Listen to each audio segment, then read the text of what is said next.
Bom, então, nós vamos dar continuidade. Em termos de travessia do deserto, nós paramos ali do lado do Monte Sinai, onde foi construído o tabernáculo. E agora eles vão prosseguir a viagem. Mas acho que vale a pena dar uma relembrada como foi essa travessia. Vamos relembrar aquele vídeo que nós já vimos anteriormente? Vamos lá.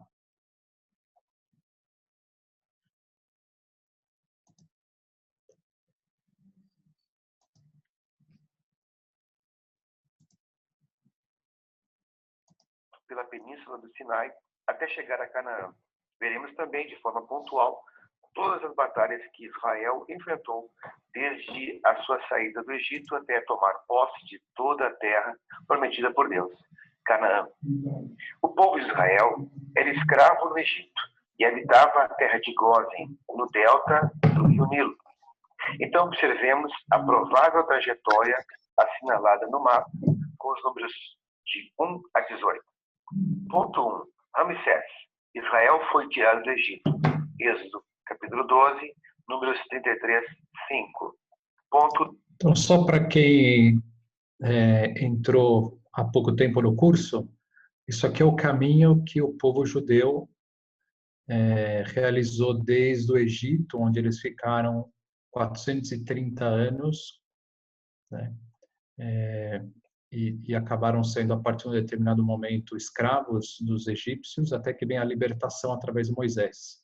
E aí, então, essa trajetória, isso aqui é a Península do Sinai, que é uma região que está entre o Egito e Canaã aqui, que é a terra prometida, que é Jerusalém. Né? Essa aqui, ó, por exemplo, Gaza, tá vendo? Já tinha esse nome de Gaza, faixa de Gaza. Então, isso aqui é toda essa região aqui, é o atual Israel. Mar Morto, que está aqui, né? E então ele vai explicar de acordo com o que está no livro do Êxodo. Isso que é interessante. Vai falar número 1, Êxodo tal, tal. Número 2, Êxodo tal. E o que aconteceu? O 2, Sucote. Depois que os hebreus partiram deste primeiro local de acampamento, o Senhor os guiou por meio de uma nuvem durante o dia e de uma coluna de fogo durante a noite. Êxodo 13, 20 a 22. Ponto 3. Pi-Hairote. Israel atravessou o Mar Vermelho. Êxodo capítulo 14 e números 33, 8. Ponto 4. Mara. O Senhor curou as águas amargas de Mara. Êxodo 15, 23 a 26. Ponto 5. Elim.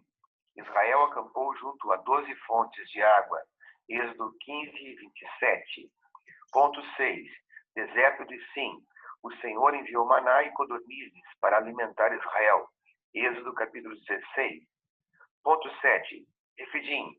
Israel lutou contra Amaleque. A primeira batalha de Israel acontecerá ainda no deserto, em Refidim, na península do Sinai. Os amalequitas, moradores do sul de Canaã, ao saber do avanço de Israel rumo às suas terras, vieram à batalha. Moisés sobe no monte e levanta os braços para interceder. E na planície, Josué peleja com os guerreiros de Israel contra os amalequitas e os vence. Êxodo 17, do 8 a 16. Ponto 8. Monte Sinai, Monte Horebe ou Jebal Mudá. O Senhor revelou os 10 mandamentos a Moisés. Êxodos capítulos 19 e 20. Ponto 9. Deserto do Sinai. Israel construiu o tabernáculo. Êxodo capítulo 25 ao 30.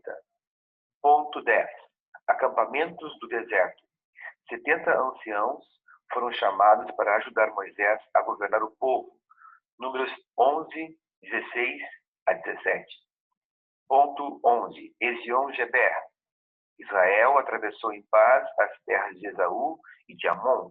Deuteronômio capítulo 2. Ponto 12. Cades-Barneia. Moisés enviou espias à terra prometida. Israel rebelou-se e não pôde entrar na terra. Cádiz serviu como o principal acampamento de Israel por muitos anos. Números 13, do 1 ao 3, 14, 32, 8. Então, aqui que a gente lembrava, nós vamos ver hoje, né, dando continuidade aí agora o Números, livro dos Números, Deuteronômio, né, aqui nesse ponto importante, porque ele já estava aqui à beira, né, quer dizer, daqui eles já podiam ter ido direto para cá, né, para a Terra Prometida, mas aqui há uma revolta. Por quê? Porque nós vamos ver aqui, foram espias, né, 10 espias que foram aqui para ver o que havia por aqui, os povos, enfim, pequenas cidades e tal. E eles voltaram depois de 40 dias. E eles falaram que, de fato, essa terra aqui é uma terra que mana leite e mel, porque eles não conheciam. Eles haviam passado 430 anos aqui, então, enfim, e depois passou 40. Bom, aqui, se eu não me engano, acho que foi um ano depois desse início aqui do número 1, e um ano depois estava aqui no número 12. Então, e agora que passariam 39, 38, 39 anos fazendo só essa travessia pequena aqui. Então, aqui tem essa revolta e também, por quê? Porque os espias falaram aqui é uma terra, enfim, uma terra muito boa, e também há uns habitantes dessa região que são muito grandes, são gigantes. Então eles ficaram apavorados, né? Não só com esses gigantes, mas toda, enfim, a estrutura que tinha essas cidades, e não iam conseguir nunca, né, vencer esses povos aqui. E aí então há essa rebelião, e eles vão fazer esse caminho que Deus também fala. Então, vocês vão percorrer, agora vocês vão ter, como ninguém, devido a essa revolta, Deus ele falou assim, agora ninguém de vocês vai entrar aqui na Terra Prometida. Então, eu vou esperar agora 38, passar uma geração, para que só os da nova geração entrem na Terra Prometida. A exceção vai ser Josué e mais um que nós já vamos ver. Então, vamos dar continuidade. Deuteronômio 2:14. A segunda batalha. Tentativa de conquista fracassada. A segunda batalha de Israel, ou a primeira para a conquista da Terra Prometida, foi desastrosa. Após o relato negativo dos 10 espias e a insubordinação do povo, Deus disse que eles não entrariam na Terra Prometida. Mesmo assim, os israelitas, sem a direção de Deus, e sem a Arca da Aliança, e sem o próprio Moisés, tentaram tomar à força a Ormá, em Canaã. Porém, vieram os amalequitas e os cananeus, que eram os moradores do limite sul do que seria o território de Israel, e derrotaram os israelitas. Números 14, 42 a 45. Então, o que acontece? Estava aqui, teve essa rebelião, né? E alguns judeus queriam, eles falam que aqui é uma montanha, tem que subir uma montanha aqui. Queriam subir essa montanha e partir para cima, né? Vamos dizer assim, nós vamos lá. Mas era um grupo. E o Moisés não queria, tanto assim que não foi. Então, eles não foram com a bênção de Deus, não levaram a Arca da Aliança, que tudo isso aqui, todo esse trajeto, eles estão levando junto o tabernáculo e a Arca da Aliança, né? E aí eles foram lá sem Moisés, sem a Arca da Aliança, e perderam, né? Perderam. A terceira batalha. Semelhantemente aos amalequitas, os cananeus do Negueb, o sul de Canaã, com seu rei de Arad, atacou Israel e capturou alguns, quando se aproximaram de Cades Barneia. Números 21, 1. A quarta batalha. Israel suplica a Deus que lhes dê os cananeus. Pelejam contra eles e os vencem em Ormá, sul de Canaã. Números 21, 3. Peregrinação no deserto. Então partiram do Monte Hor pelo caminho do Mar Vermelho e a rodear a terra de Edom. Números 21, 4. Isto é, voltaram para o sul, a caminho de Elate e Ezion-Geber, na ponta norte do Mar Vermelho, no Golfo de Acaba. para depois seguir novamente em direção norte a caminho do deserto de Moabe. Deuteronômio 2, 4 a 8. Deus orienta Moisés para passar sem importunar as terras de Seir, pertencentes a Edom ou Esaú e seus descendentes. Seguindo para o norte, Israel passa em paz pelas terras de Moabe e Amon, que Deus disse ter dado aos descendentes de Ló. Neste caminho, passaram e acamparam em Zalmona, números 33, 41, e em Punon, números 33, 42. O povo tornou-se impaciente no caminho. Em Punon, ocorre o episódio da serpente abrasadora, números 21, dos 5 a 9. Depois partiram e acamparam em Obote, números 21, 10 e números 33, 43. Partiram de Obote e acamparam-se em Ijé-Abarim, as ruínas de Abarim, no termo de Moabe, números 33, 44, Deuteronômio 32, 49, no deserto que está de fronte de Moabe, para o nascente do sol. A passagem do ribeiro de Zered, Deuteronômio 2, 13, 14. O ribeiro de Zered deságua no extremo sul do Mar Morto, vindo do Oriente, e formava a fronteira sul da região de Moabe. O tempo de caminhada desde Cades Barneia até passar o ribeiro de Zered foram 38 anos, até que toda aquela geração dos homens de guerra se consumiu do meio do arraial. Deuteronômio 2, 14. Depois de passarem o ribeiro de Zered, passaram os territórios de Moabe, que também não foram autorizados a molestar, até chegarem ao ribeiro de Arnon. Então Israel mandou mensageiros a Seom, rei dos amorreus, pedir passagem, que não lhes foi dada. Números 21, 21 a 35. O ribeiro de Arnon era a fronteira de Moabe, entre Moabe e os amorreus. Números 21, 13. A norte do Arnon era o território do rei de Seom, amorreu. Números 21, 13. O Arnon deságua no Mar Morto, mais ou menos ao meio, vindo do Oriente. Ponto 13. Deserto Oriental. Israel evitou entrar em conflito com Edom e Moabe. Números 20, 14 a 21, 22 a 24. Ponto 14. Ribeiro de Arnon. Israel destruiu os amorreus que lutaram contra ele. Deuteronômio 2, 24 a 37. Ponto 15. Monte Nebo. Moisés viu a terra prometida. Deuteronômio 34, do 1 ao 4. Moisés proferiu os seus 3 últimos discursos. Deuteronômio de 1 a 32. Um momento importante aqui que a gente vai ver, o Monte Nebo, né? Aqui tem um monte e daqui o Moisés avistou a terra prometida, só que ele não, nós vamos ver que ele pecou também, o Moisés, assim, já no final, aqui quando o povo se rebelou e queria água, e vamos lembrar como é que foi isso. E aí, então, Deus também falou que Moisés não entraria na Terra Prometida. Ele que foi extremamente paciente, foi, né, esse guia maravilhoso e tudo. Até um pouco mistério, né? Qual teria sido esse pecado? Nós vamos ver o que é descrito na Bíblia. Provavelmente era algo assim que, enfim, fosse uma desobediência a Deus, algo assim que não parecia ser nada muito grave, mas enfim, Deus queria que Moisés, também ele já estava bastante ancião aqui. Ponto 16. Planícies de Moabe. O Senhor disse a Israel que dividisse a terra e desapossasse os habitantes. Números 33, 50 a 56. Ponto 17. Rio Jordão. Israel atravessou o Rio Jordão em terra seca.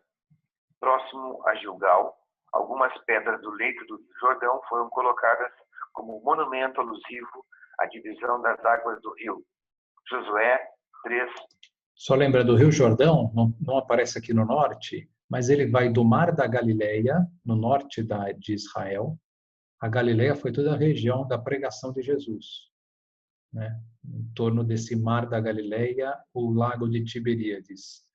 E aí, então, ele sai daí e vem até aqui o Mar Morto, né? E morre aqui, nesse rio. Ponto 18. Jericó. Os filhos de Israel tomaram e destruíram a cidade. Josué, capítulo 6. Canaã. Então vamos parar aqui. Vamos agora um momentinho só que eu vou fazer aqui o compartilhamento, só que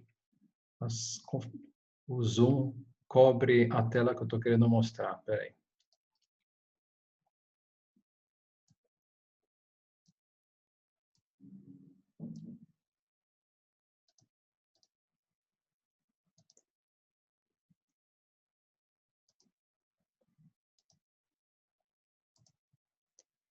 Então, agora vamos entrar no livro dos Números. The book of Numbers. This fourth book of the Bible carries forward the story of Israel after their exodus from slavery in Egypt. God had brought them to Mount Sinai, and he entered into... Vou colocar a velocidade um pouquinho menor. book covenant with them there. And despite Israel's rebellion, God had graciously provided a way for Israel to live near his holy presence in the tabernacle. So the book of Numbers begins as Israel wraps up their 1-year stay at Mount Sinai. And they head out into the wilderness on their way to the land that God promised Abraham. Now, the book's storyline is designed according to the stages of their journey. So the first section begins at Mount Sinai, but then they set out and travel to the wilderness of Paran. And then from there, they travel to the plains of Moab, which is right across from the Promised Land. Now, the first part opens with a census where the people are numbered. That's where the book gets its name. And then there are laws about how the tribe... Passou rápido aqui, mas é isso, né? Por que livro dos Números? Porque foi feito um censo nessa altura da travessia, e então o nome de Números, livro dos Números. Of Israel were to be arranged in their camp.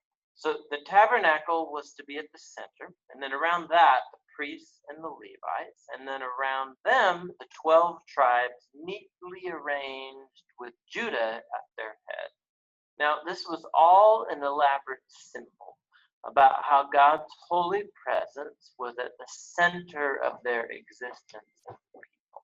This is all followed by a whole series... Então, logo depois do censo, vem uma série de descrições, né, de como o tabernáculo, onde ele deve estar e onde as tribos devem estar. E é tudo muito estabelecido, concreto, qual tribo vai estar aqui bem do lado, né?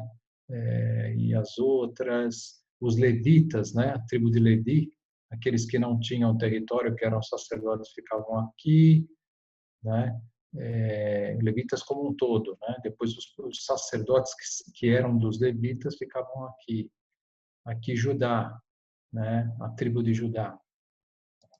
Of laws that develop the purity laws from the book of Leviticus. If God's presence was going to be in their midst, every effort should be made to make the camp pure, a place that welcomes God's holiness.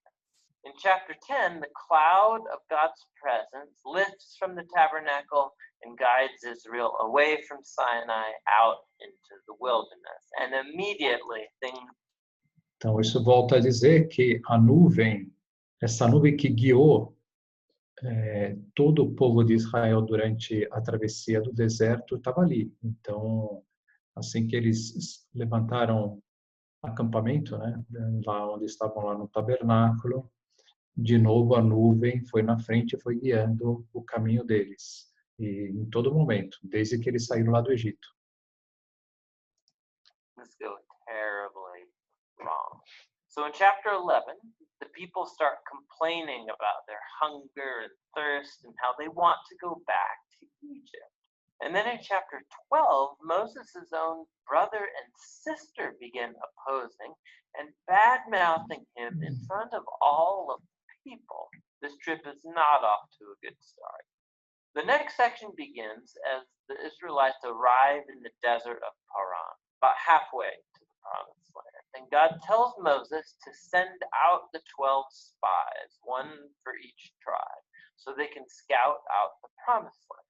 So when the spies all return, 10 of them say that there is no chance Israel can survive there because the Canaanites will destroy them. But there are 2 spies, Caleb and Joshua, who say that God can save them. Então, são esses dois que vão entrar na Terra Prometida, o Caleb e Josué. E o Josué, ele vai substituir o Moisés. Por isso que o próximo livro, assim que termina o Pentateuco, ou seja, o último livro, que é o Deuteronômio, o seguinte livro da Bíblia é Josué. Se chama Josué. Então, vai contar a história de Josué e a conquista da Terra Prometida. E o Josué, ele diz, que Deus poderia salvá-los. Então, são os únicos que têm fé de que eles vão conseguir vencer. Caleb and Joshua, who say that God can save them. But the 10 whip up the people into a fearful rage, and they start planning a mutiny. They're going to appoint a new leader and head back to Egypt. So God is understandably angry, and Moses intercedes on the people's behalf.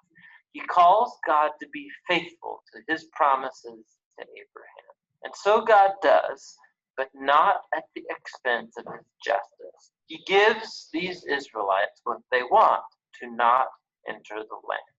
And God sentences this generation to wander in the wilderness for 40 years until they die. Only their children will get to enter the promised land. Now you'd think this severe consequence would wake them up, but it gets even worse. So in the next story, there's a whole group of Levites that begin a rebellion. And they challenge Moses and Aaron's leadership, saying that they have gone way too far. So God deals severely with these Levites, and he renews his commitment to them. Então, esse aqui é um ponto importante, né?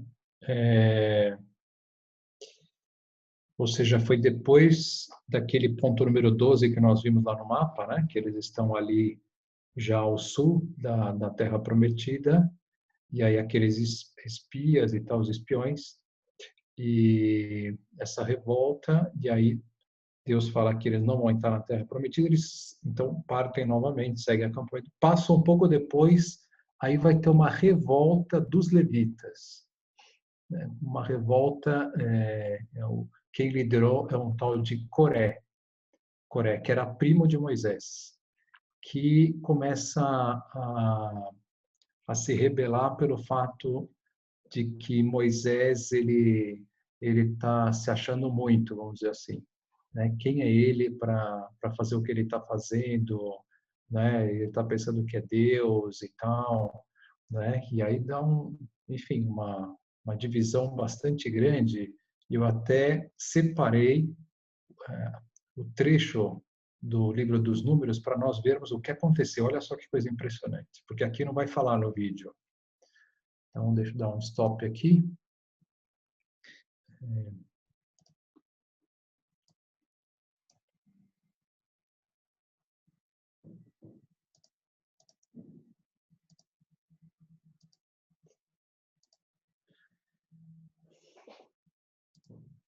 Então, ora, Coré, filho de Gisar, aí vai, né? No fundo é primo de Moisés, levantaram-se perante Moisés, com certos homens dos filhos de Israel, a saber, com 250 príncipes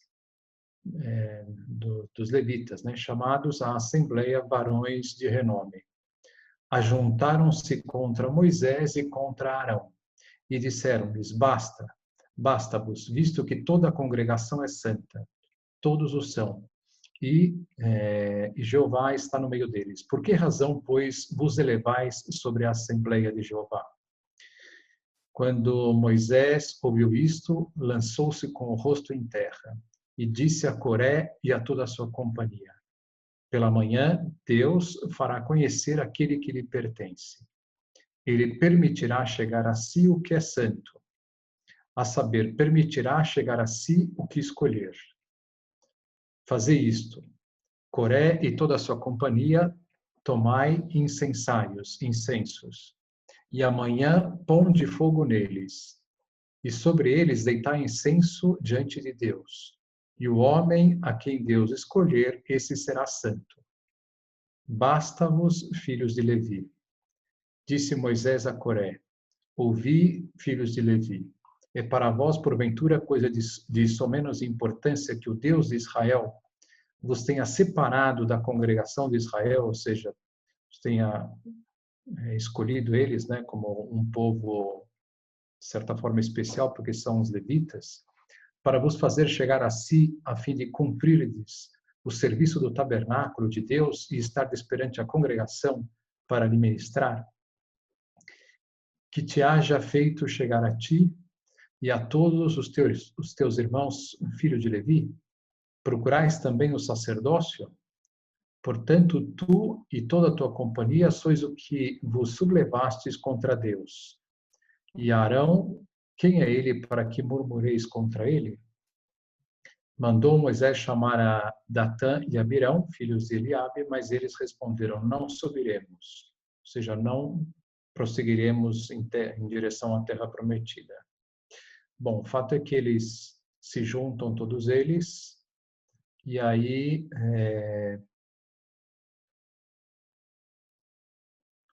então ele fala para que todos estejam no dia seguinte e vão estar diante de Deus, né? Tomai cada um o seu incensário e sobre eles deitai incenso. E trazei diante de Deus, que é lá diante do tabernáculo. Cada um com o seu incensário. 250 incensários. Tomaram, pois, cada um o seu incensário, e neles puseram fogo, e sobre eles deitaram incenso. E estiveram em pé à entrada da tenda do tabernáculo, juntamente com Moisés e Arão. Coré fez reunir toda a congregação contra eles à entrada do tabernáculo. E a glória de Deus apareceu a todos eles. E aí então disse Deus a Moisés e Arão: separai-vos do meio deles, para que eu os consuma imediatamente. Lançaram-se com o rosto em terra e disseram: ó Deus, eles vão pedir perdão, né? Para que ele não se indigne contra eles, né? E respondeu Deus a Moisés: dize a eles: subi do derredor do tabernáculo de Coré, Datã e Abirão. Levantou-se Moisés e foi ter com Datã e Abirão, e os anciãos de Israel o seguiram. Retirai-vos, disse a congregação, retirai-vos das tendas desses homens. Então Moisés pediu para que todos se separassem do Coré, e depois esses dois aqui, Datã e Abirão, que eles se juntaram também a eles, liderando aquela revolta.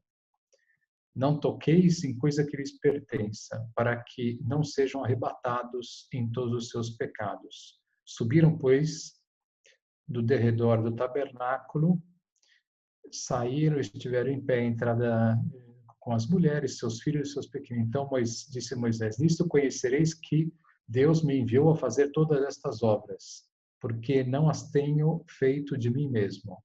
Então Moisés falou: olha, eu estou sendo aqui, né, um instrumento de Deus, nada mais do que isso, né? Tenho procurado obedecê-lo. Se estes homens morrerem como todos, ou se forem visitados como são visitados todos os homens, não é Deus quem me enviou. Ao acabar de falar todas essas palavras, fendeu-se a terra que estava debaixo deles.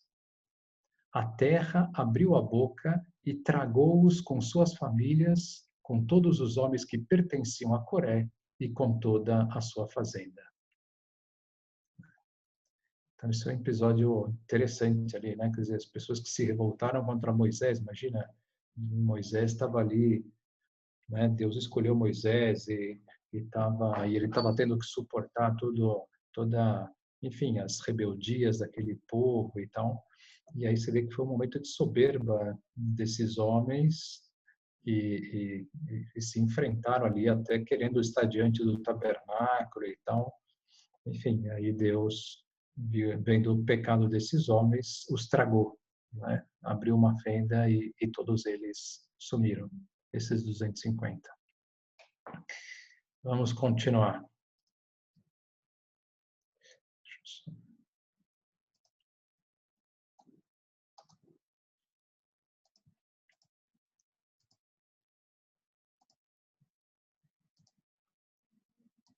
Moses and Aaron as Israel's leaders.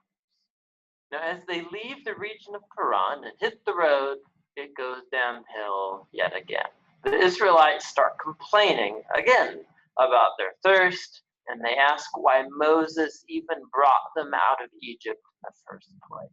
So God tells Moses to speak to a rock to bring out water for all of the people. But Moses doesn't really do this. He oversteps his bounds. He hits the rock twice and then says, "You rebels, do we have to bring water out of this rock?" So Moses dishonors God by putting himself in God's place as the one who brings out the water. And so Então, aqui fala que o pecado de Moisés teria sido esse, né? Então, Moisés desonra a Deus por se colocar no lugar de Deus.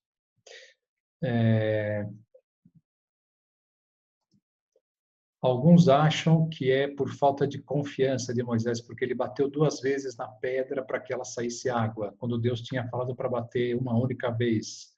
Enfim, não se sabe muito qual foi o pecado de Moisés, mas o fato é que, devido a isso, ele não entrará na terra prometida.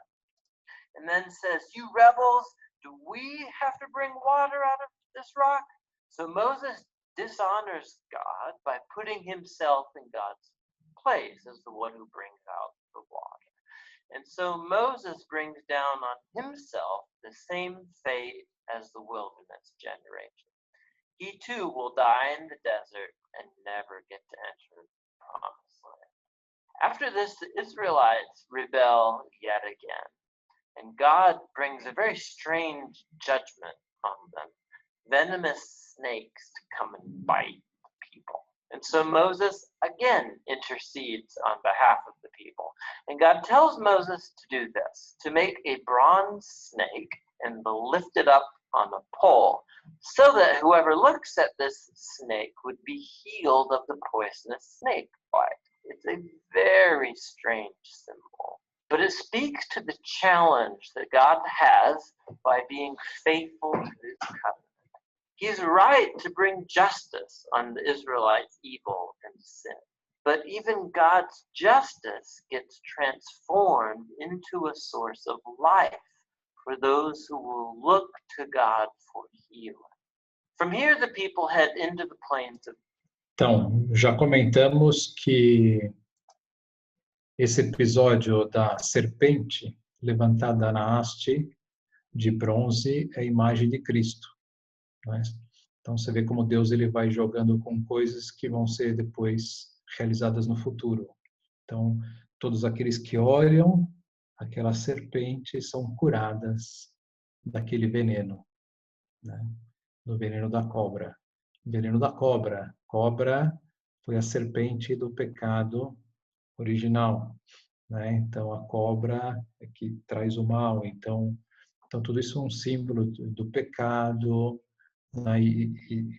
E a própria rebeldia deles, porque é impressionante, né? Essa travessia no deserto é uma contínua revolta do povo, uma contínua revolta e uma contínua misericórdia de Deus, né? E já, imagina, já está lá no final, né? Chegando lá perto do Monte Nebo, e aí tem essa revolta, e vem essa serpente e tal, e aí Deus vai mostrar o grande amor, né? Que é Cristo que ele vai enviar à Terra, né? Para que eles sejam curados de todo o seu mal e dos seus pecados, né? Quando Deus poderia desistir, por assim dizer, né? Ele só vai mostrando essa misericórdia infinita.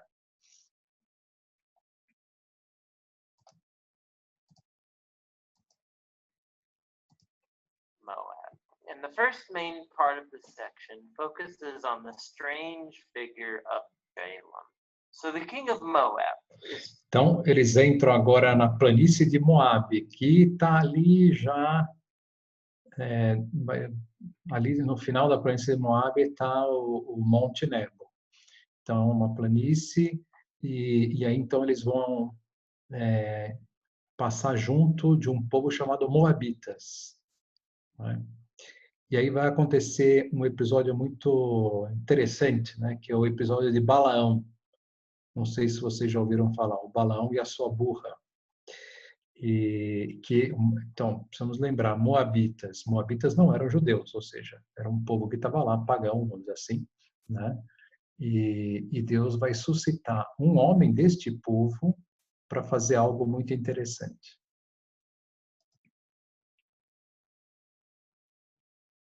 Formed into a source of life for those who will look to God for healing. From here, the people head into the plains of Moab. And the first main part of this section focuses on the strange figure of Balaam. So the king of Moab is freaked out at this huge group of people traveling through his territory. So he hires a pagan sorcerer, Balaam, to pronounce curses on Israel. And 3 different times, Balaam finds that he cannot curse them. He can utter only blessing upon Israel. Remember God's promise to Abraham from Genesis 12. So not only can Balaam not curse Israel, but God actually gives him a vision about... Então, aí é quando fala aqui que ele surtou, né, o rei dos Moabitas, né, porque de fato, você imagina, ó, um pequeno povo que está se deslocando em direção a eles de 600 mil homens, sem contar as mulheres e as crianças, você imagina o pavor, né, deste homem, né? E aí, então, um feiticeiro, que é o Balaão, ele fala, olha, você vai lá e amaldiçoa esse povo para que eles, sei lá, aconteça alguma coisa que eles não consigam vir aqui, não consigam nos dominar. E aí ele sai com a sua burra, e a burra empaca, e várias vezes, né? E tenta de novo, começa a dar um pouquinho, empaca de novo, e até que a burra fala com ele, né? Que no fundo era Deus que estava intervindo ali e vai fazer ele fazer o contrário, né? Não só não maldizer, mas abençoar. Balaam finds that he cannot curse them. He can utter only blessing upon Israel. Remember God's promise to Abraham from Genesis 12. So not only can Balaam not curse Israel, but God actually gives him a vision about a future Israelite king who will one day bring God's justice to all of the nations. This vision recalls Jacob's promise to Judah in Genesis chapter 49. Now, it's worth stopping to reflect on the flow of the book so far. The rebellion stories in the wilderness, they just heap up on one another, getting worse and worse. And while God does bring partial acts of judgment on Israel, he's also kept showing mercy, providing food and water along the way. And so the Balaam story, it shows God's grace in bright colors. Because here's Israel. They're down in the camp grumbling and rebelling. But up in the hills, unbeknownst to them, God is protecting and even blessing them. And it's this contrast between Israel's rebellion and God's faithfulness in the wilderness. That's what made these stories so important for later generations of Israel. So the wilderness stories are retold time and again by later biblical prophets, and poets, and even by the apostles in the New Testament. And these stories always serve as a warning that while God will remain faithful to his covenant promises, he will also allow his people to walk away in rebellion and face the consequences. After this, the rest of the book focuses on the children of the wilderness generation, and they begin preparing to inherit the promised land. They take another census of the new generation. Then they go on and win a number of battles with the people groups around them. And then a few tribes even begin to settle in the promised land. So the book ends with the new generation poised to enter into the land. And Moses is about to deliver his final words of wisdom and warning. But for now, that's what the book of Numbers is all about. Muito bom. Então, aqui termina a travessia do deserto. E o que é o livro seguinte? Deuteronômio, né? A palavra deutero, ele vai explicar, é segundo. É como se fosse a segunda lei, né? Por quê? Porque o que acontece lá quando Moisés sobe no Monte Nebo, né, e avista a cidade de Terra Prometida, ele vai fazer uma série de instruções, porque ele já sabe que ele não irá até lá, para que aquele povo seja fiel, para que ele siga os mandamentos de Deus. E a ideia é sempre essa: se vocês seguem as leis de Deus, os mandamentos de Deus, vocês serão abençoados. Se vocês não seguem os mandamentos de Deus, as suas leis, vocês serão castigados. Vocês sofrerão, nas batalhas vocês perderão, né? Então, tudo isso é imagem também de cada um de nós, né? Se nós seguimos a Deus e somos fiéis a Deus, confiamos nele, nós seremos abençoados, nós venceremos as batalhas, mesmo que sejamos pequeniníssimos diante de uma grande batalha. Nós vamos ver mais para frente batalhas incríveis, assim, que, né, como eles venceram com a ajuda de Deus, em número absolutamente menor do que os outros povos. Então nós vamos ver assim a mão de Deus, a força de Deus, e como se nós estamos junto dele, nós vamos vencer todas as batalhas, vamos ser felizes e tal, né? E se não, né, virá o mal, nós vamos perseguir o caminho do mal e o mal virá contra nós, né? Então vamos entrar aqui no Deuteronômio.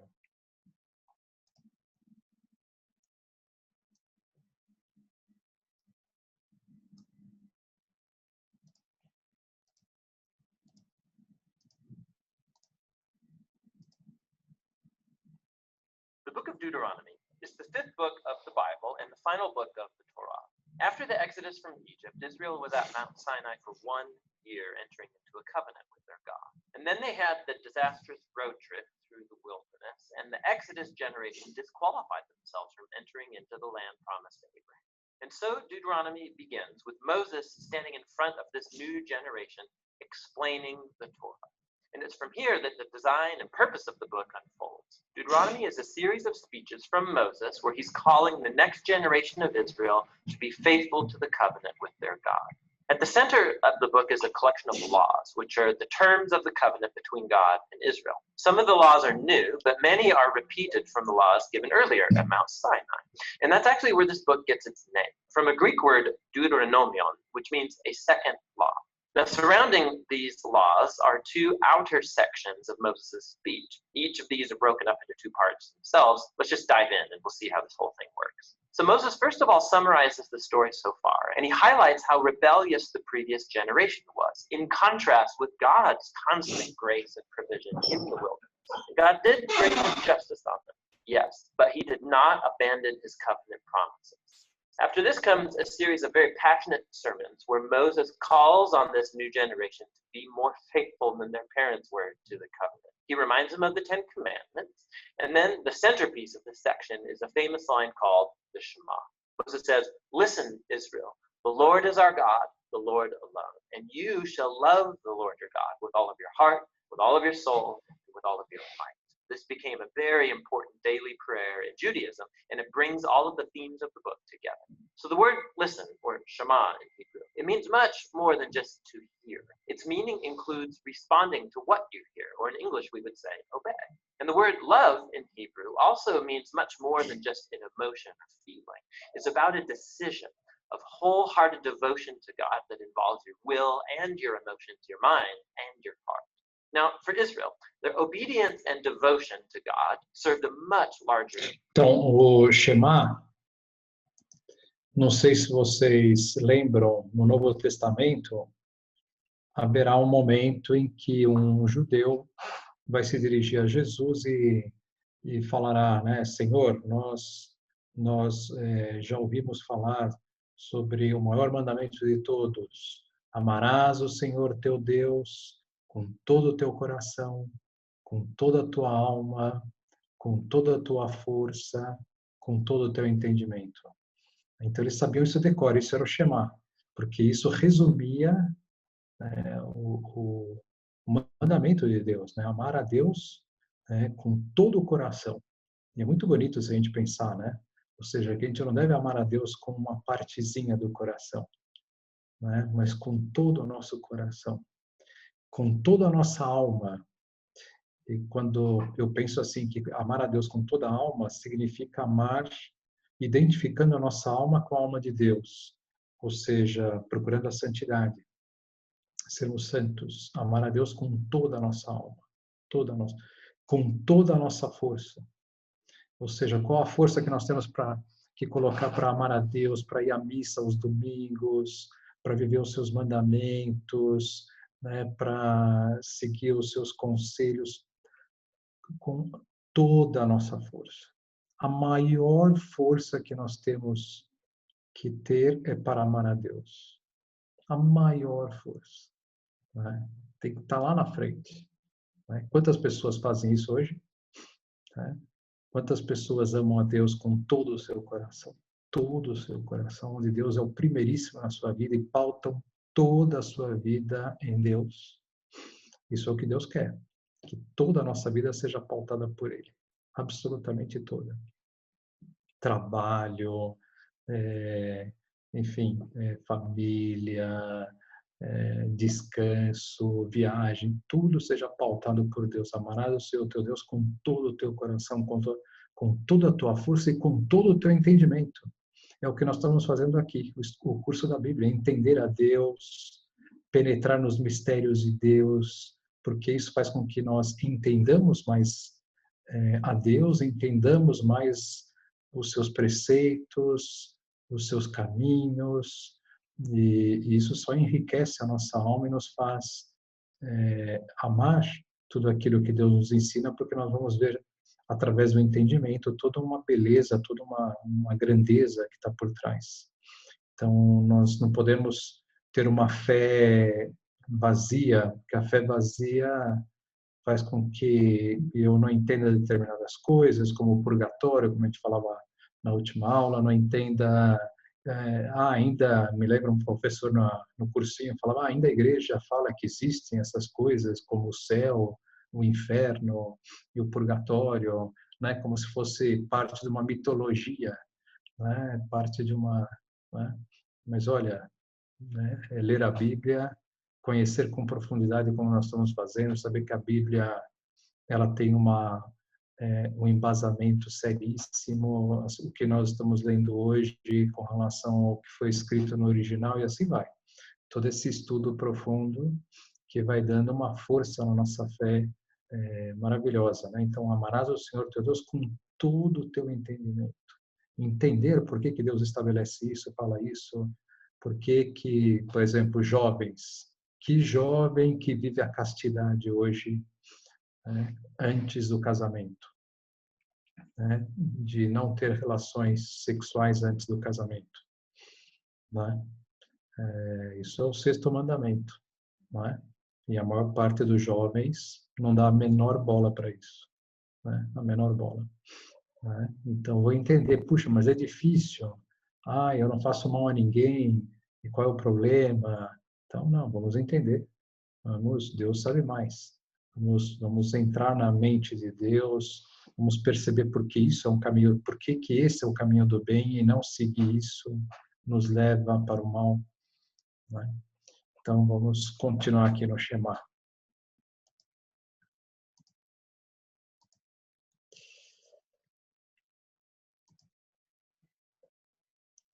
E é bonito também o que ele diz, a palavra amor, né?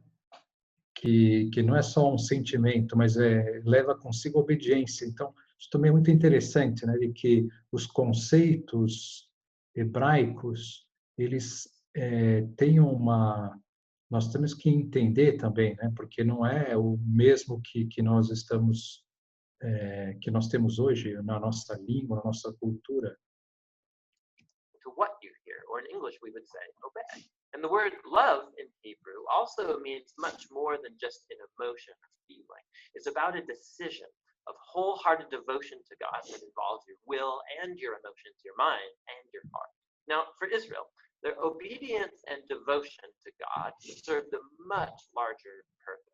Obedience to the laws is going to make Israel a unique people among the nations. Just like God said at Mount Sinai, they'll become a kingdom of priests. And Moses now says how. Israel has the chance, by following the laws, to show the whole world the wisdom and the justice of God.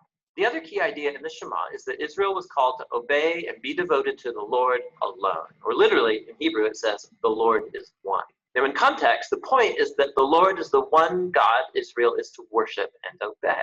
Israel is about to go into the land of Canaan, where people worship idol gods that represent all different aspects of creation: the sun, the weather, sex, and war. And in Moses' view, worshiping these gods degrades humans and destroys communities. But worshiping the God of Israel, who's the creator and the redeemer, that will lead to life and blessing. And so we come to the large collection of laws at the center of the book. And they're roughly arranged by topic. So the opening section is about Israel's worship of their God. They were to have one central temple where one God would be worshipped. And also, God was to be worshipped in Israel's care for its poor. So, for example, all Israelites were to set aside 1/10 of their annual income to be given to the temple. But another 10th was to be set aside every 3 years and given to the poor. And these are the kinds of laws that put Israel on the cutting edge of justice in comparison to their ancient neighbors. And it was all bound up with their worship of God. The next section outlines the character qualities of Israel's leaders. So the elders, the priests, the kings, these were all placed under the authority of the covenant laws, which God said that he would enforce by sending prophets to keep the leaders accountable. So in contrast to Israel's neighbors, where kings were thought of as divine and a law unto themselves, Israel's leaders were subordinate to the law and the prophets. Following this is a large section of laws about Israel's civil life, so rules about marriage and family and business, and also about social justice, about their legal system and how it was to protect widows and orphans and immigrants. And then these are concluded by more laws about worship. Now, here's some tips for reading all of these laws. Remember, first of all, these are the terms of the Sinai covenant given specifically to ancient Israel, living in a culture that's very different from yours. And so, two, it's not going to be helpful to compare these laws with modern laws from a very different culture. Rather, these were given to set Israel apart. And so we need to compare these laws with those of Israel's neighbors, like in Assyria or Babylon. And when you do that, all of a sudden laws that seemed harsh or bizarre become much more clear. You see that God is pushing Israel to a higher level of justice than was ever known before. And so finally, try to discern what core principles of wisdom or justice underlie any particular law. And you'll discover some really profound things. So here's an extra credit assignment. Go and see how Paul the Apostle does this very thing in his first letter to the Corinthians, chapter 9, verse 9. And he quotes a law from Deuteronomy chapter 25, verse 4. It's really interesting. So back to Moses. After he goes through all of the laws, he issues a final challenge that Israel should listen to and love their God. He first issues a warning and an ultimatum. If Israel listens to and obeys their God, everything's going to go great, lots of divine blessing. But if they don't listen and rebel, famine, plague, devastation, and ultimately exile from the land. And then Moses forces a decision. He says, "Today I set before you all life or death, blessing or curse, goodness or evil. So choose life by loving the Lord your God and listening to him." But then Moses says this. He says, "I know that after I die, you're going to rebel and turn away from God and end up in exile," which is kind of a downer. But then again, he's been with these people for decades, and it becomes clear that his hopes are not very high. But all is not lost, Moses says. One day, when Israel is sitting in exile, at any point, Moses says they can turn back to their God, who will, in his words, circumcise your hearts so that you may love him with all your heart and soul and live. Now, this is a vivid metaphor that's saying something is fundamentally wrong with Israel's heart. It's stubborn and hard. And it's the same thing wrong with the heart of all of humanity. This is going all the way back to the rebellion in the garden. Humans seized autonomy from God. They wanted to define good and evil for themselves, and they ruined God's good world as a result. But one day, Moses says, God is going to do something to transform the hearts of his people so that they can truly listen to and love God from the heart and be led back to true life. And this is the promise that gets picked up by the later biblical prophets, Jeremiah and Ezekiel, the hope for a new heart. So Moses ends his speech with a poem of warning and then of blessing, and then he walks up onto a mountain and he dies. And so the Torah draws to a close. All of the major plot tensions of the biblical story are in place, but left totally unresolved. So when is the descendant of the woman going to come and defeat evil? Or how is God going to rescue the whole world and bless all nations through this family? And how can God's holiness be reconciled with people who are continually rebellious? And how is God going to transform the hearts of his people? You just have to keep reading to find out. But for now, that's what the book of Deuteronomy is all about.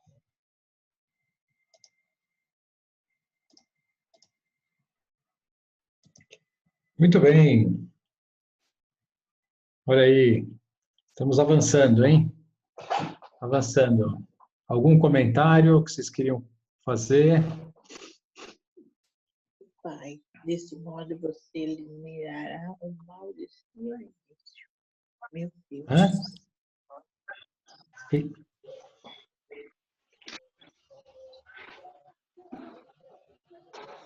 Alguém está falando, fazendo uma pergunta?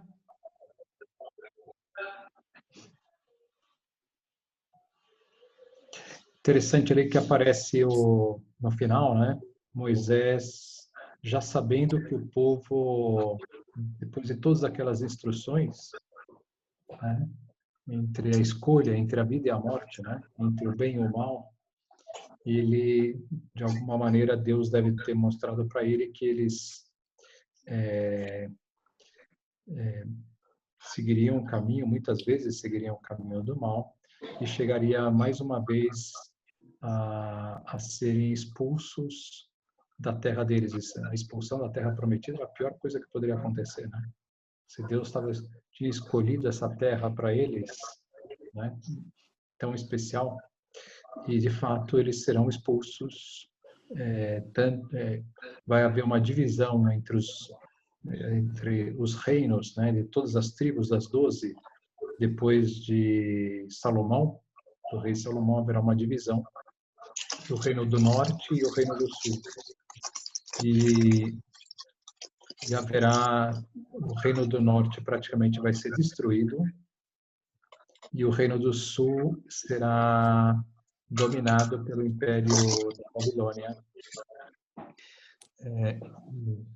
E aí eles serão exilados e passarão cerca de 40 anos na Babilônia. E o templo será destruído, enfim, haverá muitas coisas. E Moisés um pouco como sabendo que isso já vai acontecer, né? E, apesar de tudo que ele está instruindo e tudo que ele está... Mas virá um Salvador em um determinado momento, né? Já falando ali do Messias, de Cristo.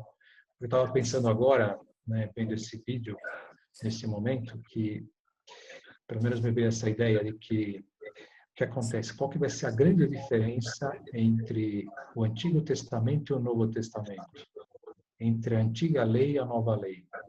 E na Antiga Lei, Deus estava presente no tabernáculo e as pessoas, eles podiam ser perdoados de certa maneira dos seus pecados. Mas quando Cristo morrer na cruz, nós passaremos a ter o tabernáculo dentro de nós. Dentro de nós. Porque Deus, Jesus Cristo, ele vai dizer assim: aquele que me ama, nós viremos a ele e nele faremos morada. Então, já não tem mais sentido o tabernáculo nem o templo, por isso que ele vai ser destruído. Porque o tabernáculo, agora somos cada um de nós, com estado de graça. Todos aqueles que estão em estado de graça, que é quando pediram perdão dos seus pecados graves, né, a Santíssima Trindade passa a morar dentro da nossa alma. Então, nós nos transformamos, nós vamos falar disso mais para frente, o cristão, né, pela doutrina de Cristo, com a graça. Então, tudo isso vai ser fruto da graça, que nós vamos receber na confissão, no batismo, na comunhão. A comunhão é uma chuva de graças. Então, nós falamos assim que com a graça o homem vai se endeusando, vai se cristificando, né? Ele vai se tornando homem Deus, porque ele vai recebendo a graça, e a graça é uma centelha da natureza divina. Então, cada vez que eu recebo a graça, eu estou recebendo Deus dentro de mim. Por isso que eu sou o tabernáculo agora. Então, com a graça, eu tenho uma força muito grande para vencer o mal. Então, no Antigo Testamento, eles estavam ainda reféns, vamos dizer assim, de certa maneira, da maldade que há no coração humano. Por isso que é uma contínua rebeldia, rebelião, e aí o Moisés lá falou, bom, tudo bem, né? Quer dizer, apesar de tudo, vai vir o Salvador. Aí vai vir tem uma luz no fim do túnel para a humanidade, né?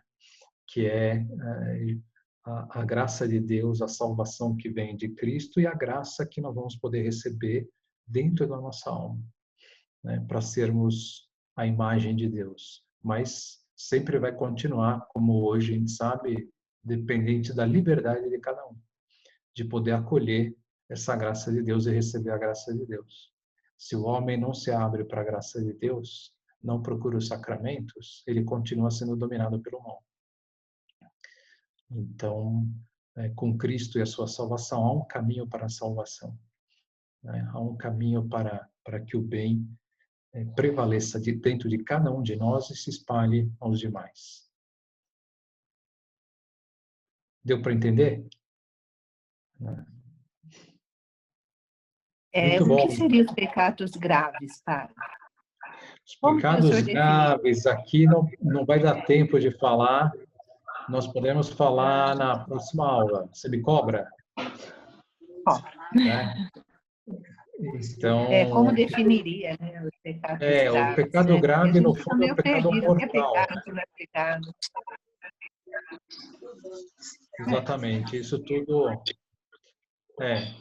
o pecado grave, no fundo, é que rompe a nossa união com Deus. São os pecados que rompem a nossa união com Deus, que impedem a Santíssima Trindade de estar morando dentro da nossa alma. Isso é o pecado mortal. Né? Padre, eu fiquei tão preocupada. Com o quê?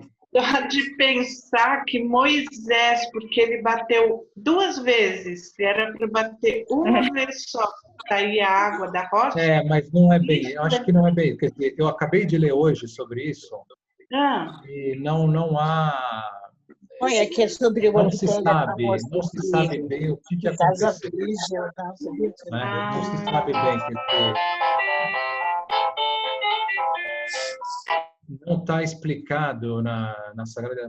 se você ler essa passagem lá, não está explicado de uma maneira que dê para entender. Então, fala assim que os grandes especialistas, eles têm os estudiosos da Bíblia, eles falam, olha, dá a impressão que aqui não mostra muito o que deve ter acontecido, né? Mas também eu acho que Deus ele pode fazer um sentido da pureza máxima. Vamos imaginar que Deus ele estava vendo que Moisés entrar na Terra Prometida como entrar no céu, né? Podia ser para ele, isso para nós, para que Moisés fosse a imagem da entrada no céu, a Terra Prometida. Então aí com o mínimo de perfeição não pode, né? Mas Moisés é muito santo, né? Tanto assim que no Monte Tabor, quando o Cristo vai se transfigurar, né? Quem que aparece lá? Moisés e Elias, né? Então Moisés está em alta conta perante Deus, altíssimo, né? Tá bom, terminamos por aqui. Então até sábado, hein? Tchau, tchau. Até sábado. Tchau, tchau. Obrigada.